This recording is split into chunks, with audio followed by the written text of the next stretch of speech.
بسم اللہ الرحمن الرحیم۔ عوام کے مقابلے میں علماء کا امتیاز۔ عوام کے مقابلے میں علماء کو یہ امتیاز ہونا چاہیے کہ وہ اسلامی نظام سے دوسرے نظاموں کا تقابل کر کے اسلامی نظام کی برتری کو علمی حیثیت سے بھی سمجھتے ہوں، اور اس علم و تحقیق سے ان کے ایمان، اسلامی نظام کی محبت و ترجیح اور غیر اسلامی نظاموں کی نفرت میں اور اضافہ ہونا چاہیے۔ اس علم و نظر سے بڑھ کر ان کو دنیا میں اس نظام کو قائم کرنے کا جذبہ اور ولولہ ہو،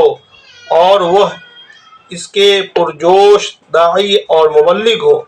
اور ان میں اس کے لیے قربانی اور ایثار کا جذبہ ہو۔ بات بڑی ہے، لیکن حق ہے کہ ان کو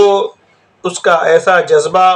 اور اس کی ایسی سچی لگن ہو جیسے اس شخص کو ہوتی ہے جو یہ دیکھ رہا ہو کہ گھر میں آگ لگی ہوئی ہے،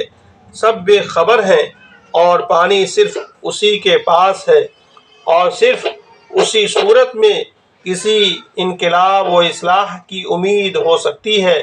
کم سے کم ان کو اس نظام کی تبلیغ و قیام کا